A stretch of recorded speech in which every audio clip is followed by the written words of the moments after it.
All right. Hello again, adventurers, and welcome to another exciting daily vlog. This is Daily Vlog 2025, number, I think, 42, somewhere around there. So, today, a little bit late, oopsies. I lost track at the time watching a buddy of mine play a new game that he loves. Also, I need a drink. Gotta get my water. All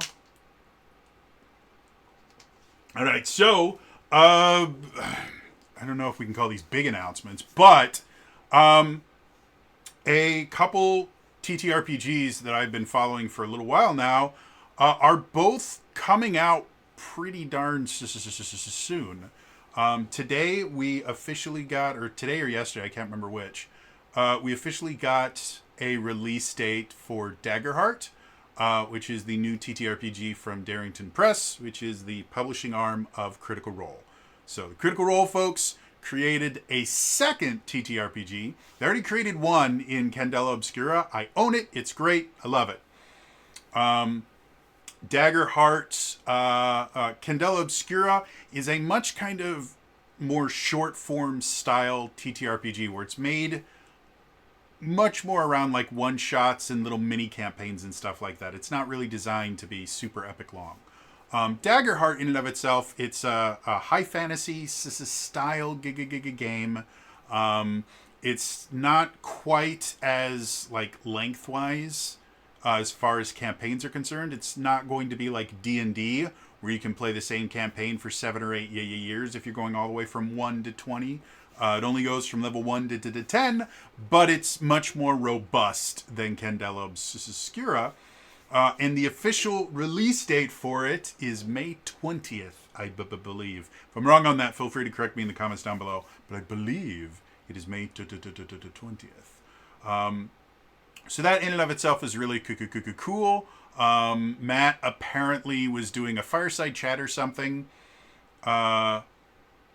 tonight where he actually was able to show off the book, and apparently he accidentally revealed another thing.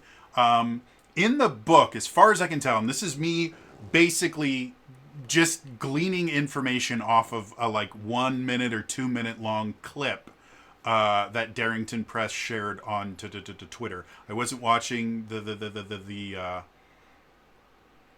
fireside chat or anything like that, but Matt was talking about the new Daggerheart book, which they just got their physical copies, which I would assume they are like proof copies. And basically, anytime you're doing any sort of publishing, before they start printing absolutely everything, they will send a final proof out for you to look over and go, yes, this is what we want. Sometimes it's just a formality where, where they've already made the decision, they're already starting to print it, but they're like, well, we still have to send out the proof. And other times you actually have to, confirm with them, yes, we got it. This is exactly what we want. Go ahead and start printing. But anyway, so he got, our Critical Role studio got their copy of it, and he's going through it. And he called, I can't remember what he called them, but basically he was talking about how they have these little, as far as I can tell, they sound like mini campaign settings. He had a specific name for them. Again, if anyone can remember the name, put it in the comments down below. I don't remember it off because, for anyone who doesn't know, my brain literally doesn't work. I have brain damage. So I can't remember names or proper nouns in general. But anyway, he called it something, but it sounded like they're going to have these little kind of mini campaign settings style things in the book, probably somewhere in the this is for the GM chapters, and one of them is going to be called Age of Umbra, and according to Mercer, it's his Dark Souls-esque like super grim dark fantasy, hyper lethal style campaign setting thing. And apparently they're going to be doing a series set in that Age of Umbra. So after the Exandria Unlimited thing that Brennan Lee Mulligan is going to be doing for the next few weeks, I can't remember specifically how long it's going to go on for, but after that, I'm going to assume that the next thing that's going to be coming out is this new Daggerheart Age of Umbra style thing. And if I had to make a prediction, I bet you the first episode is going to be it's going to air sometime around May 20th. It's either going to be just before or just after, but they're going to use this to advertise Daggerheart, which from a marketing perspective and a business perspective is really, really smart. The thing that Critical Role does better than literally everybody else is they are very, very good at using basically one-shots and limited series to advertise things. Like, they just announced, I want to say either today or yesterday, that they're going to be doing an Avowed one-shot. Avowed is a new action RPG that's coming out on Xbox and Windows. And so Critical Role is going to be doing an Avowed one-shot. Back in January, they did an Assassin's Creed Shadows one-shot. A few years ago, right before Elden Ring came out, they did an Elden Ring one-shot. If you've never... I didn't watch the Assassin's Creed Shadow one because I have issues with the Assassin's Creed franchise right now, and I have for a little while. So that has no interest for me. I'm probably going to watch the Avowed one-shot because while I know next to nothing about Avowed, I do enjoy Matt's kind of one-shot RPG stuff. And I watched the Elden Ring one-shot because I was obsessed with Elden Ring before it came out. I still really enjoy it, but I was obsessed with Elden Ring for a little while. And the one-shot that he did for Elden Ring was really, really brilliant. And the thing that Matt does when he does these one-shots is he generally tends to create a custom system to be able to do it. Now, a lot of times it's not a completely brand new, never been used before system that he comes up with from scratch. Generally, he's taking stuff that he already knows and then he adds in some stuff. Like for the Elden Ring one-shot, he actually created a stamina system. Because if you've played any Dark Souls style game, you know that managing your stamina is an extremely important part of the game, because if you run out of stamina, you can't dodge and things like that, and that's a really important part of Elden Ring in general, and Soulsborne Giga games in general. So yeah, the fact that they're going to be running a kind of limited mini-series type thing involving Daggerheart, I don't think anyone is surprised in any way, shape, or form. They knew it was going to happen. And I think it's going to be fantastic advertising for the system itself. I am really excited about this Daggerheart system. Again, I flirted around a little bit with the playtest materials. I never got a chance to actually run or play in a Daggerheart game, but due to doing this and the stuff that I do for Daily December and all that stuff, where I have played tons of different systems and I review tons of different systems, I don't always have to play the game to be able to get a decent idea about how it will play and the things that need to happen in order for people to have fun with it. It's better if you actually play the system, because there's always going to be aspects that you can't predict until you actually see them work on the table. But yeah, I was excited with Daggerheart. It has a lot of things that get me excited, like the fact that they use powers.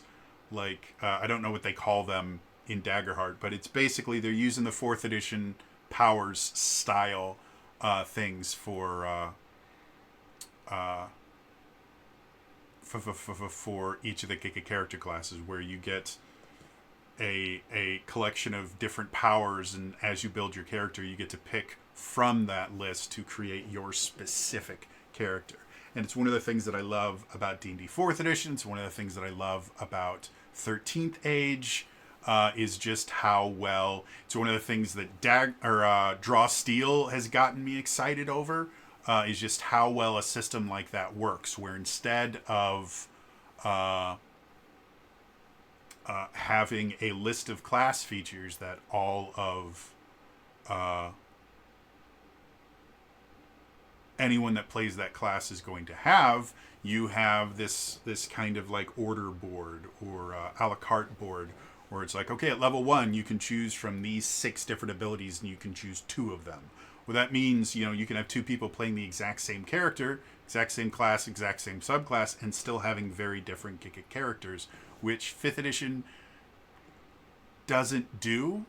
In 5th edition, you can still have 2 of the same class and still feel very unique, as long as you choose different subclasses.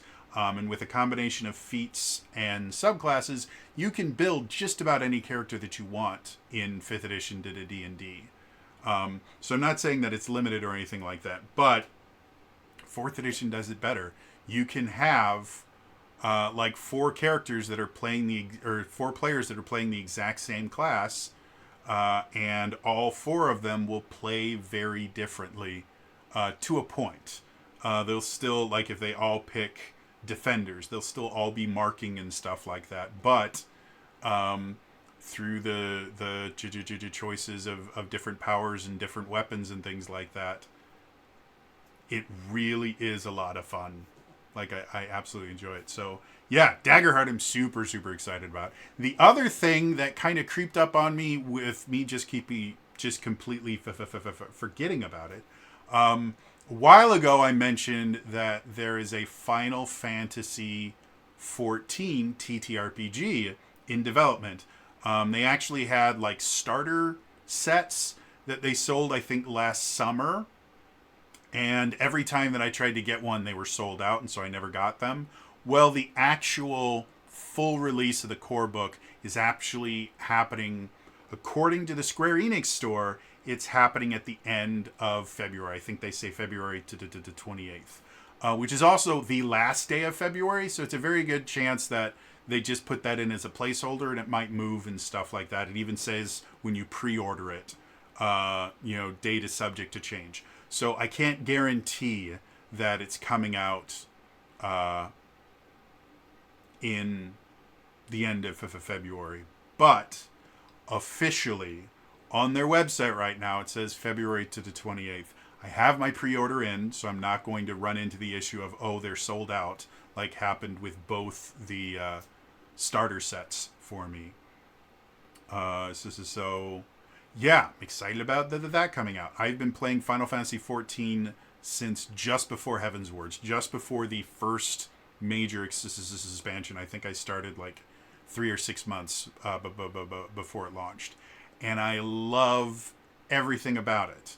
The newest expansion I'm not particularly fond of, and I've made videos about it. I'm not particularly fond of the story, but the Viper is massively fun to play. That's the new class that are one of the 2 new classes that came with that expansion. And I still enjoy playing the game. I just don't enjoy most of the new content. Oh, and they had they recently had the new Alliance Raids series, which ties into Final Fantasy XI, and that was actually fun. The regular Raid series I'm not really having that much fun with, but the Alliance Raid series I think is really cool and interesting. So, yeah. So, 2 big TTRPGs are coming out in the next few months here. And that's not even to mention the 2 new books for Essence 20. I got an email notice today that mine have shipped because I always pre-order... Man, excuse me.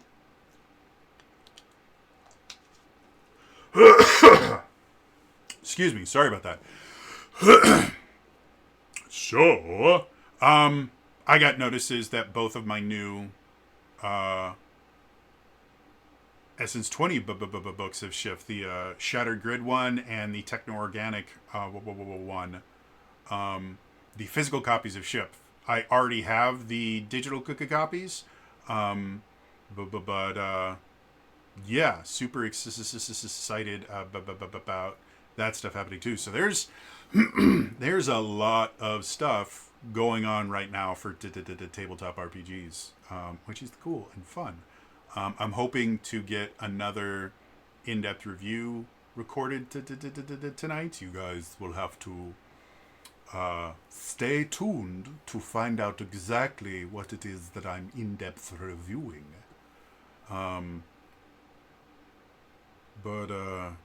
Yeah. So lots of cool stuff happening. I can't wait. I can't wait to get my hands on Daggerheart. Trying to figure out. I think I'm sold on getting the physical version because it comes with cards and I like cards. Oh, I even remember when I mentioned Gamma World, which is like a weird version of D&D 4th edition.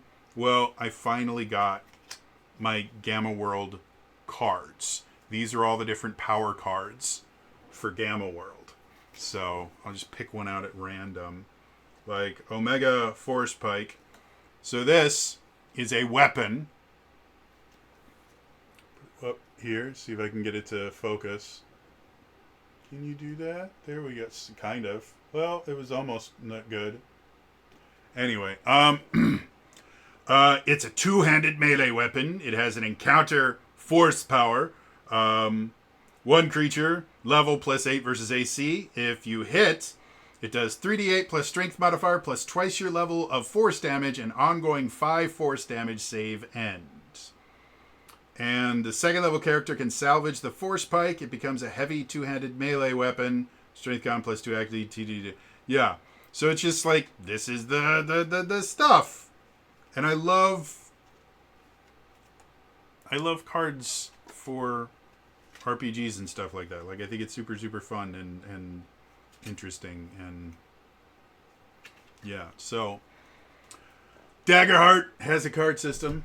I'm excited about that. So I think I'm getting, as long as I can afford it, which by May I should be able to save up that money.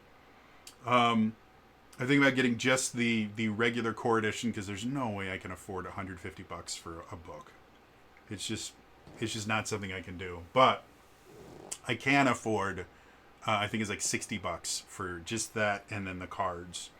And then I'm kicking around the idea of maybe later picking up at least the digital version because I like demi-plane. I like the character sheets there. And if I do play it, I'm going to be running it online. And with the integration with Roll20, it will be very nice. So, yeah. Anyway, cool stuff happening in Tabletop RPG world.